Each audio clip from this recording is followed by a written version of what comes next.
9/6/2022 प्रातः मुरली ओम शांति भाप दादा मधुबन। बाबा ने आज सुनाया, मीठे बच्चे, तुम ब्राह्मण कुल श्रेष्ठ विष्णु कुल का बनने वाले हो। तुम ब्राह्मण कुल श्रेष्ठ विष्णु कुल का बनने वाले हो, इसलिए तुम्हें पक्का वैष्णव बनना है। कोई भी बेकायदे चीज़ प्याज आदि नहीं खाना है। खाते तो नहीं कोई प्याज। तुम ब्राह्मण कुल श्रेष्ठ विष्णु कुल का बनने वाले हो, इसलिए तुम्हें पक्का वैष्णव बनना है। वैष्णव क्या करते? ज़मीन में उगी हुई चीज़, जो ज़मीन में चीज़ होती है उसको भी नहीं खाते। तो बाबा ने कहा तुम्हें भी पक्का वैष्णव बनना है। कोई भी बेकायदे चीज़ प्याज आदि भी नहीं खाना है। प्रश्न है, तुम बच्चों को किस परीक्षा से डरना व मूझना नहीं है? तुम बच्चों को किस परीक्षा से डरना व मूझना नहीं है? उत्तर, अगर चलते चलते इस पुरानी शरीर को कोई तकलीफ़ होती है, बीमारी आदि आती है, तो इससे डरना व मूझना नहीं है। हिसाब किताब तो चुकतू करना ही है, तो खुशी खुशी करो ना, और डरना व मूझना नहीं है। बाबा ने कहा खुश होना है, क्योंकि तुम जानते हो ये कर्म भोग है। हमारे किए हुए ही कर्मों का ये भोग है। पुराना हिसाब किताब चुकतू हो रहा है। हम योग बल से हिसाब किताब नहीं चुकतू कर सके, तो कर्म भोग से चुकतू हो रहा है। ये जल्दी ख़त्म हो तो अच्छा है। कोई भी बीमारी आए तो खुश हो जाना चाहिए। गीत है, हमारे तीर्थ न्यारे हैं। ओम शांति। निराकार भगवान वाच, उनका तो एक ही नाम है। शिव भगवान वाच, ये कहना पड़ता है। उनका तो एक ही नाम है। शिव भगवान वाच, बाबा ने कहा ये कहना पड़ता है समझाने के लिए, पक्का निश्चय कराने के लिए। बाप को कहना पड़ता है, मैं जो हूँ मेरा नाम कभी नहीं बदलता है। शिव बाबा कहते तुम्हारे 84 जन्मों में 84 नाम बदलते हैं, लेकिन मेरा नाम कभी नहीं बदलता है। सतयुग के जो देवी देवता हैं वह तो पुनर्जन्म में आते हैं। बाप इस तन में से बच्चों को समझा रहे हैं। तुम रूहानी यात्रा पर हो। बाबा ने कहा तुम इस समय रूहानी यात्रा पर हो। बाप भी गुप्त है तो दादा भी गुप्त है। कोई भी नहीं जानते ब्रह्मा तन में परम पिता आते हैं। किसी को नहीं पता कि ब्रह्मा के तन में परम पिता परमात्मा आते हैं। बच्चे भी गुप्त हैं। बाबा ने कहा तुमको भी नहीं कोई जानता, भगवान पढ़ा रहा है तो तुम भी गुप्त हैं। सब कहते हम शिव बाबा की संतान हैं, तो उनसे वर्षा लेना है, उनकी श्रीमत पर चलना है।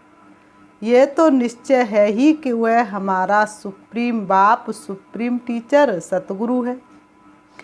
कितनी मीठी मीठी बातें हैं। बाबा ने कहा बाप आकर के कितनी मीठी मीठी बातें सुनाते हैं। हम निराकार शिव बाबा के स्टूडेंट हैं। बताओ, कोई बड़े कॉलेज में पढ़े तो ना चाहते हुए भी अपने कॉलेज का टीचर का नाम बताएगा। हम कितने बड़े बाप के स्टूडेंट हैं। जिसको ढूंढे सारी दुनिया वो हम पर बलिहार है, वो हम पर कुर्बान है। बाबा ने कहा वह हमको राजयोग सिखलाते हैं। भगवान वाच, हे बच्चे, मैं तुमको राजयोग सिखलाता हूँ। मैं तुमको राजयोग सिखलाता हूँ। मेयर तो ऐसे नहीं कहेंगे हे बच्चे, सन्यासी भी ऐसे कह ना सके। सन्यासी भी हे बच्चे कह ना सके। बच्चे कहना तो बाप का ही फर्ज है। बच्चे भी जानते हैं हम निराकार बाप के बच्चे हैं। उनके सन्मुख बैठे हैं प्रजापिता ब्रह्मा कुमार कुमारियां हैं। प्रजापिता अक्षर ना डालने से मनुष्य मूझते हैं। समझते हैं ब्रह्मा तो सूक्ष्म वतन वासी देवता है। वह फिर यहाँ कहाँ से आया? कहते हैं ब्रह्मा देवताए नमः, शंकर देवताए नमः। फिर गुरु भी कहते गुरु ब्रह्मा, गुरु विष्णु, गुरु साक्षात पार ब्रह्म परमेश्वर।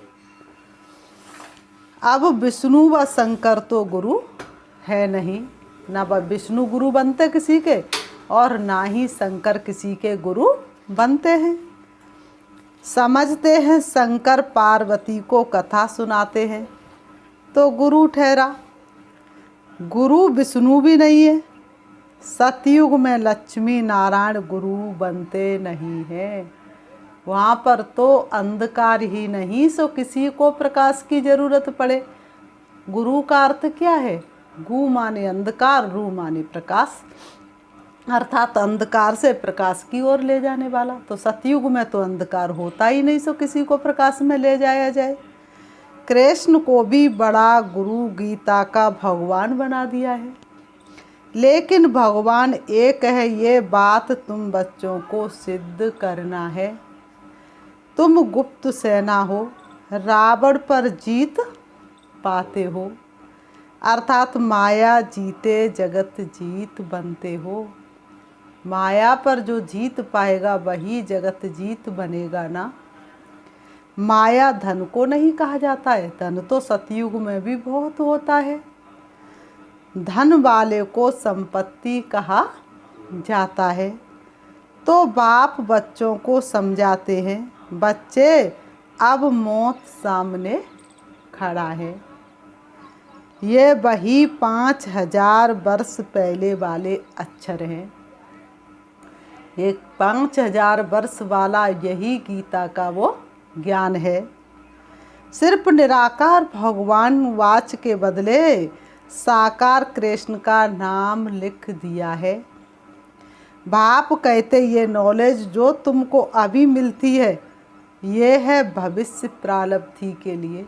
ये नॉलेज कहाँ के लिए? सतयुग के लिए। प्रारब्धि मिल गई फिर नॉलेज की दरकार नहीं। कोई पढ़ करके अपना पद पोजीशन प्राप्त कर लेता है फिर थोड़ी ही ना नॉलेज को पढ़ेगा।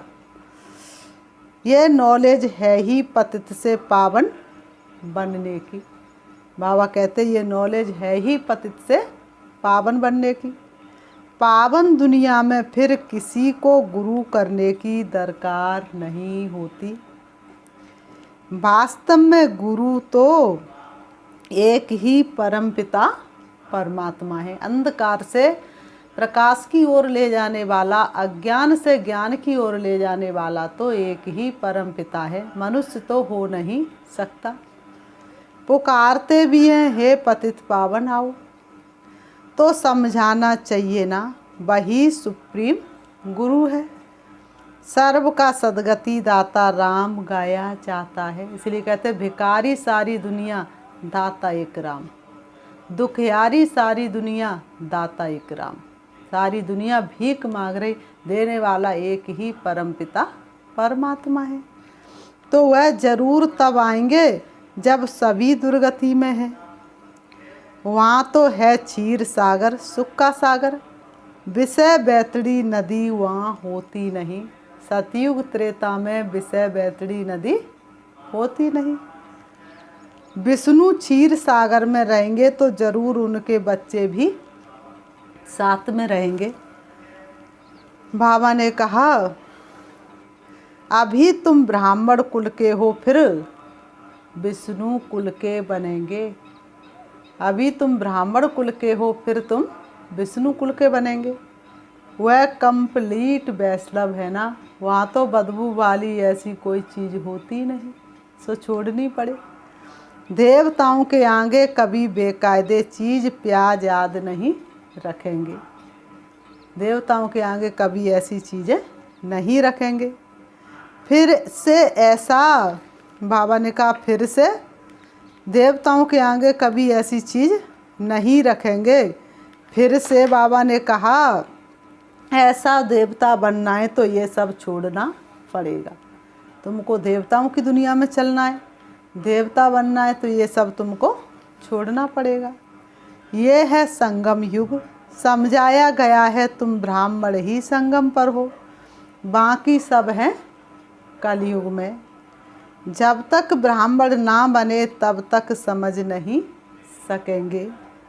बाप कहते हैं मैं कल्प के संगम पर आता हूँ, वह समझते नहीं ये कोई संगम है। दुनिया बदलती है ना, गाते भी हैं परंतु कैसे बदलती है ये कोई भी नहीं जानते। ऐसे ही सिर्फ मुख से कह देते हैं। तुम अच्छी रीति समझते हो, श्रीमत पर चलने से ही श्रेष्ठ बनेंगे। बाप को याद करना है, देह सहित देह के सभी संबंधों को भूल जाना है। बाबा ने बिगर शरीर भेजा था, कैसे आए थे परम धाम से? बिना शरीर के। शरीर को साथ लेकर के तो आए नहीं थे और बिना ही शरीर के वापस जाना पड़ेगा। फिर वैसे ही जाना है। यहाँ आए हैं पाठ बजाने, ये है गुप्त मेहनत। बाप और बरसे को याद करना है। तुम घड़ी घड़ी ये भूल जाते हो, बाबा को भूलने से माया की चमाट लग जाती है। शिव बाबा को भूलने से ही माया की चमाट लग जाती है। ये भी खेल है। अल्लाह अवलद्दीन का दिखाते हैं ना, अल्लाह ने अवल धर्म स्थापन किया। बाबा ने कहा अल्लाह अवलद्दीन का खेल दिखाते हैं ना, तो अल्लाह को क्या दिखाते हैं? उसने कौन सा धर्म स्थापन किया? अवल धर्म स्थापन किया। ठका किया और बेइज्जत मिला। बाबा ने कहा ये धर्म कौन स्थापन कर रहे हैं? अल्लाह ने पहला नंबर धर्म स्थापन किया। हातम ताई का भी खेल दिखाते। मुख में मुलेरा डाल लेते थे, मुख में मुलेरा ना डालने से माया आ जाती थी, और मुख में जब तक मुलेरा डाले रहते थे तब तक माया आती नहीं थी। तुम्हारा भी ये हाल है। बाबा ने कहा तुम्हारा भी ये हाल है। बाप को भूलकर और सभी को याद करते रहते हो।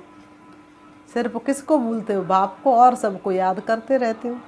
अब तुम बच्चे जानते हो हम शांति धाम में जा रहे हैं, फिर सुख धाम में आएंगे। दुख धाम को भूल जाने का पुरुषार्थ करो, मायावी दुनिया को भूल जाने का पुरुषार्थ करो। ये तो सब खत्म हो जाने का है। हम लखपति ऐसे हैं ये बुद्धि में नहीं रखना है। हम लखपति, हम करोड़पति हैं ये बुद्धि में नहीं रखना है। हम तो हैं ही नंगे अशरीरी, ये तो पुरानी चीज़ है। इस पुरानी जुत्ती ने बड़ा दुख दिया है। जितना बीमारी जास्ती हो खुशी होनी चाहिए। हमारे पाप कट रहे हैं, हमारा हिसाब किताब चुकतू हो रहा है। हम अब संपूर्णता की ओर जा रहे हैं। नाचना चाहिए, बीमारी आए तो नाचना चाहिए। पाप कटाना, कोई किसी का कर्जदार होता है, कर्ज उतरता जाता है तो उसके मन में शांति होती चली जाती है। कर्म भोग है, हिसाब किताब तो चुकतू करना ही है, इससे डरना नहीं है। समझना चाहिए हम योग बल से विक्रम विनाश नहीं कर सकते, तो कर्म भोगना से चुकतू करना पड़े। इसमें मूझने की बात ही नहीं। ये तो शरीर पुराना है, ये जल्दी ख़त्म हो तो अच्छा है। और फिर तुम्हारी 7 रोज़ की भट्टी भी मशहूर है। 7 रोज़ अच्छी रीति समझकर बुद्धि में धारण कर फिर भल कहाँ भी चले जाओ। नॉलेज बुद्धि में होगी तो कहाँ भी चले जाओ, बाबा भूल नहीं सकता। ये अर्थात नॉलेज अगर बुद्धि में बैठ गई तो कहाँ भी जाओ, ट्रेन में भी जाओ, प्लेन में भी घूमो, फिर बाबा याद आता रहेगा और कमाई जमा होती रहेगी। मुरली तो मिलती रहेगी, वही बस है। बाप को याद करते चक्कर फिराते रहो। 7 रोज में सुदर्शन चक्रधारी बनना है। 7 रोज का पाठ भी रखते हैं, 7 रोज मशहूर हैं। 7 दिन की भागवत भी करते हैं, 7 दिन का कोर्स भी रखते हैं। बाबा ने कहा शादी होती है तो फेरे भी 7 ही पढ़ते हैं। ग्रंथ भी 7 रोज रखते हैं, भट्टी भी 7 दिन की है। ऐसे नहीं जो आवे उनको 7 दिन के लिए कहना है। मनुष्य की रंग भी देखनी होती है। पहले ही 7 रोज का कोर्स कहने से कोई तो डर जाते हैं, इसलिए क्या कहना है, आज आए कल फिर आना है। समझते हम रह नहीं सकते तो क्या करेंगे, चले जाते, इसलिए मनुष्य को देखना पड़ता है। हर एक की नब्ज देखनी चाहिए, पहले तो जांच करनी चाहिए कितने दिन के लिए आए हैं। फट से 7 दिन कहने से डर जाते, इसलिए पहले ये नहीं बताना है कि तुम्हें 7 दिन रोज डेली आना पड़ेगा। 7 दिन कोई दे नहीं सकते। सर्जन वैद्य कोई ऐसे होते हैं जो नब्ज देखकर झट बताते हैं कि ये तुमको बीमारी है। कोई सर्जन इतने होशियार होते हैं जो नब्ज देख कर के ही बता देते हैं कि तुमको ये है बीमारी है।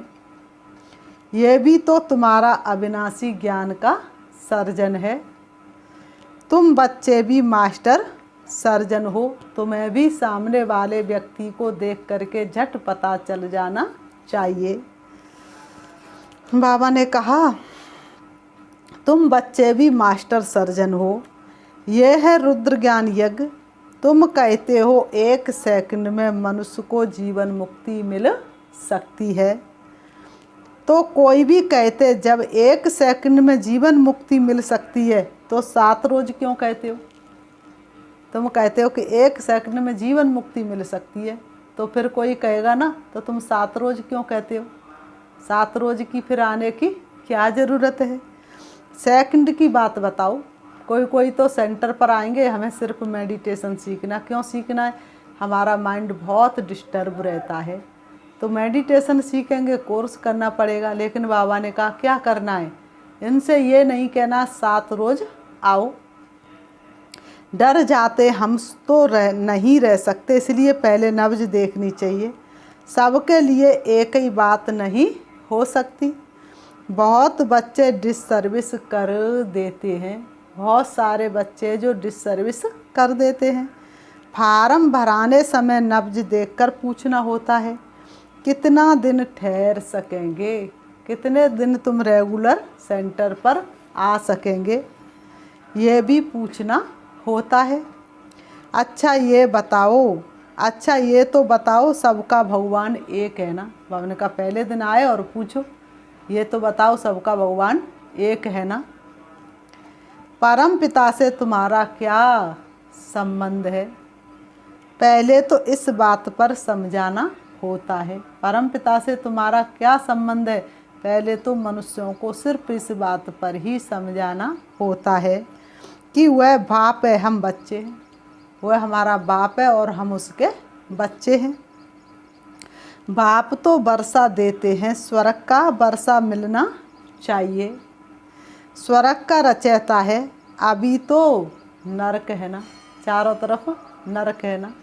हंसते चेहरे 2-4 मिले, रोते चेहरे 1000 मिले। किसी के घर चले जाओ, दुख और दर्द न की कहानी ना सुनाए, ये हो नहीं सकता। भारत स्वर्ग था, विश्व के मालिक थे, देवी देवताओं का राज्य था, तो माया ने राज्य छीन लिया है। अब फिर माया पर जीत पाकर राज्य लेना है। पुरानी पतित कलयुगी दुनिया का विनाश सामने खड़ा है, तो जरूर पावन दुनिया स्थापन करनी होगी। थोड़ा इशारा देना चाहिए, फिर आगे चलकर उन बातों को समझते जाएंगे।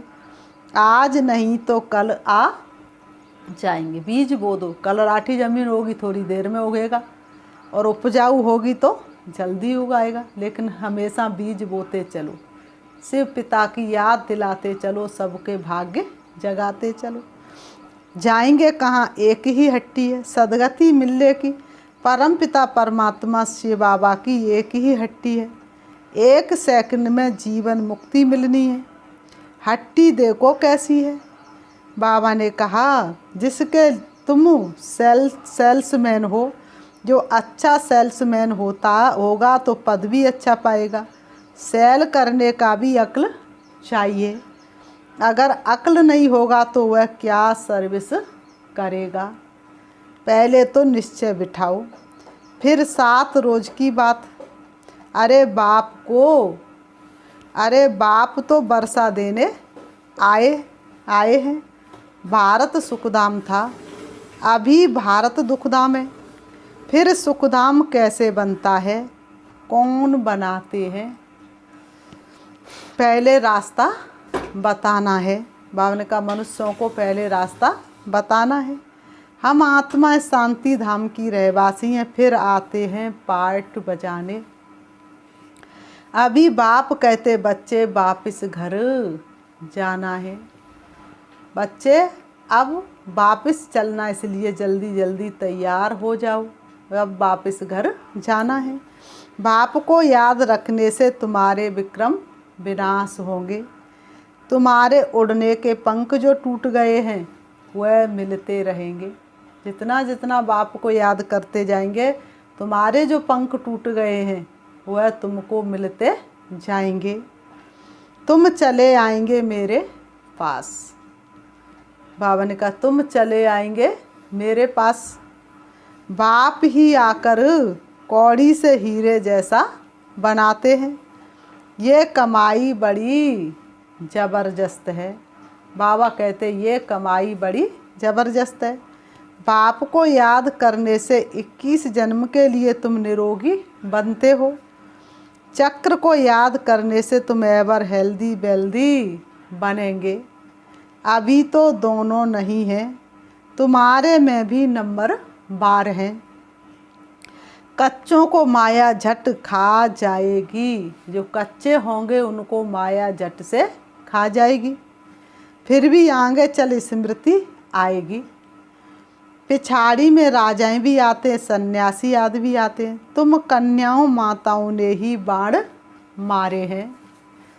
यहाँ मंदिर भी एक्यूरेट बने हुए हैं। कुंवारी कन्या का भी मंदिर है, अदर कुमारी का अर्थ थोड़े ही समझते हैं। मंदिर भी एक्यूरेट है, कुमारी कन्या का भी मंदिर है, अदर कुमारी का भी मंदिर है, लेकिन भक्त लोग अर्थ नहीं समझते हैं। जो ग्रस्त व्यवहार में रहते हुए बीके बनते हैं उनको ही अधर कहा जाता है। कुमारी तो कुमारी ही है, तुम्हारे यादगार में पूरा मंदिर बना हुआ है। उनका कुमारी तो कुमारी है, तुम्हारे यादगार में पूरा मंदिर बना हुआ है।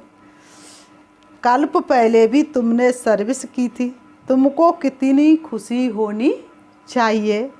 तुम्हारा कितना भारी ज़बरदस्त इम्तहान है। बाबा ने कहा ये जन्म ही तुम्हारा इम्तहान है। उसमें तो उस पढ़ाई में तो 6 महीने में 3 महीने में पेपर होते, लेकिन ये जीवन ही एक एक घड़ी तुम्हारा इम्तहान का है, पढ़ाने वाला है भगवान। दिल्ली की पार्टी बाबा से छुट्टी ले अपने स्थान पर जा रही थी। बच्चे अच्छा ही रिफ्रेश होकर जा रहे हो, नंबर बार तो है ही।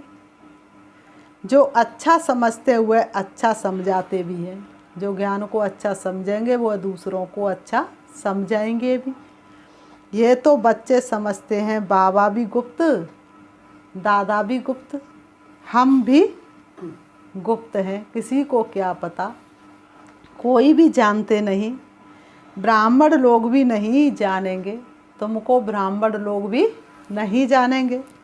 तुम समझा सकते हो कि तुम हो कुकवंशावली और हम हैं मुखवंशावली। उन ब्राह्मणों को भी तुम समझा सकते हो, तुम हो कुकवंशावली और हम हैं मुखवंशावली। तुम पतित हो और हम पावन बन रहे हैं। प्रजापिता ब्रह्मा की संतान है तो जरूर नई दुनिया के हुए ना। सतयुग के देवताएं नई दुनिया के हैं या ब्राह्मण नई दुनिया के हैं? ब्राह्मण की चोटी है ना, चोटी ब्राह्मण कुल ऊपर या माथा देवता ऊपर है। इसमें फिर शिव बाबा को भी गुम कर दिया है। इसमें भक्तों ने शिव बाबा को भी गुम कर दिया है। तुम बच्चे जानते हो बाप है फूलों के बगीचे का बागबान। तुम बच्चे जानते हो बाप है फूलों के बगीचे का बागबान। रावण को बागबान थोड़े ही कहेंगे, रावण तो कांटा बनाते हैं, बाबा फूल बनाते हैं। ये सारा कांटों का जंगल है, एक दो को दुख दे रहे हैं। बाप समझाते किसको भी दुख नहीं देना है। शिव बाबा कहते बच्चों किसी को दुख नहीं देना है। क्रोध से बोलने से 100 गुना दंड पड़ जाता है। पाप आत्मा बन जाते उनके लिए सजा भी बहुत कड़ी है।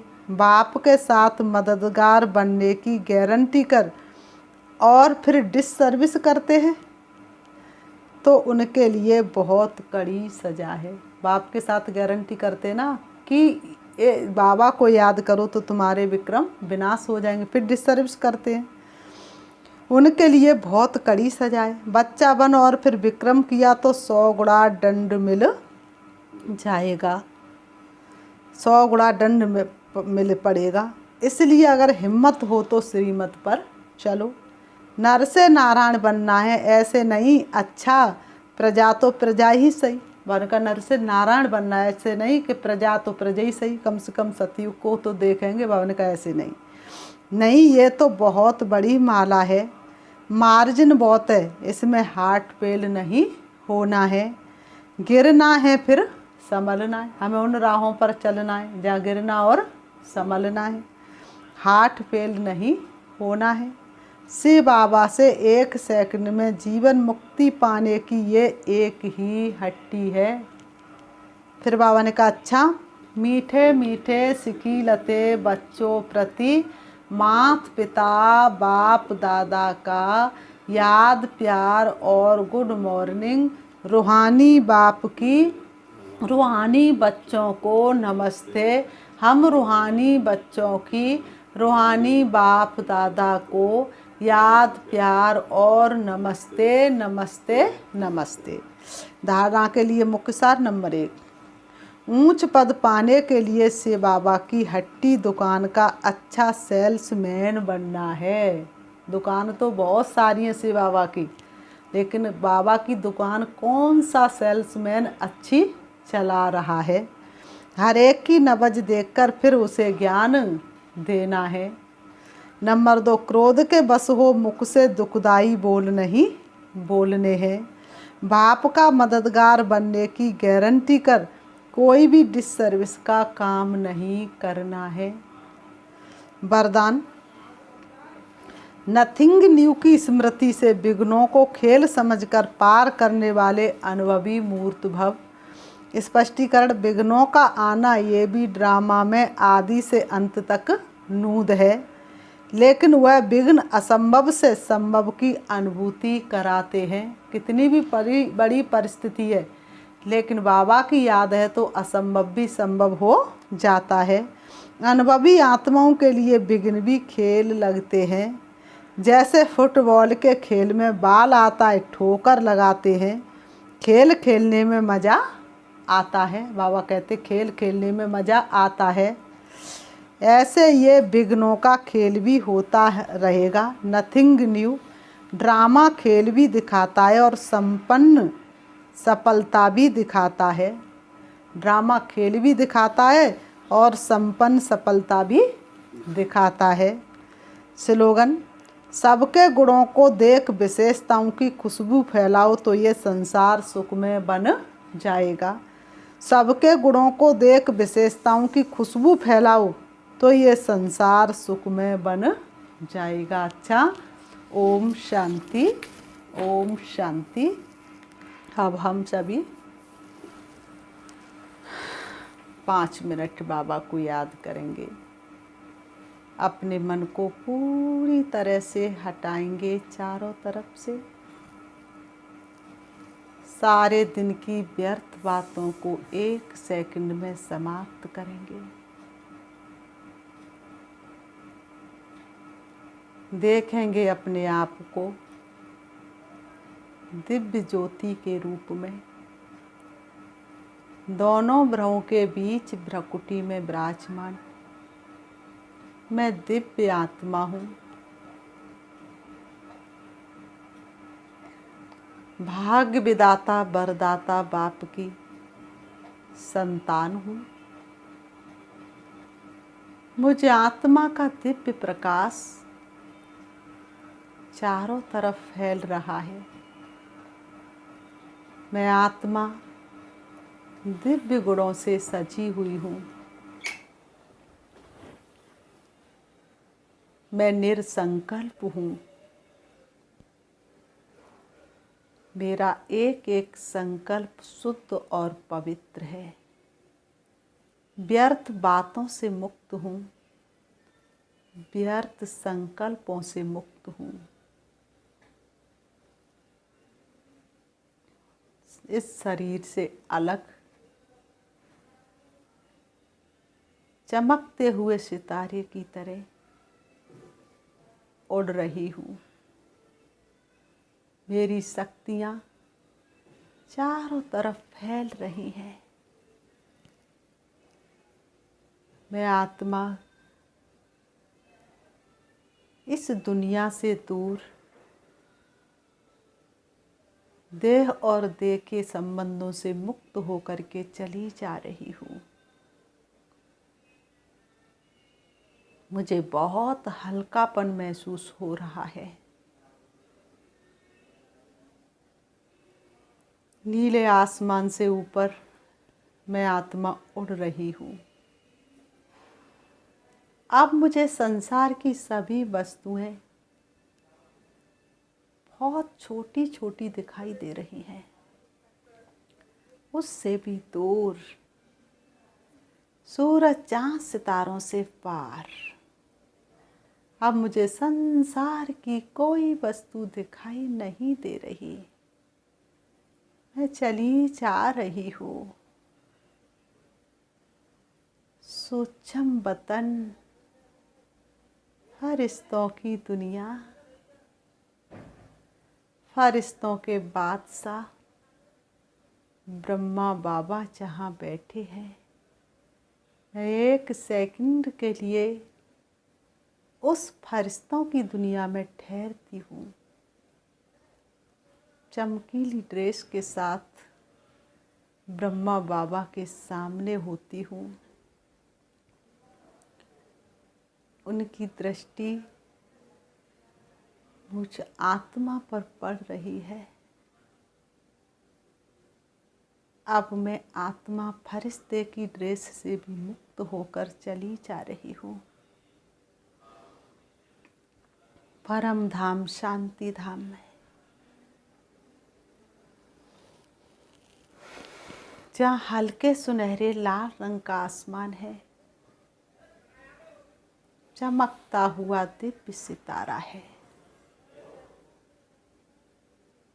मैं भाग्य विधाता वरदाता बाप को अपने सामने देख रही हूँ, निहार रही हूँ उनको। दिव्य चक्षु के द्वारा मैं उनको देख रही हूँ। मैं अपने भाग्य की सराहना कर रही हूँ।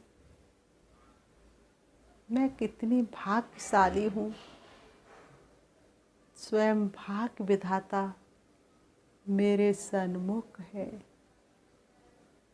उनकी शक्तियों से मैं शक्तिशाली बन रही हूँ। उनकी शक्तियाँ मुझे हल्का बना रही हैं, बुराइयों से मुक्त कर रही हैं।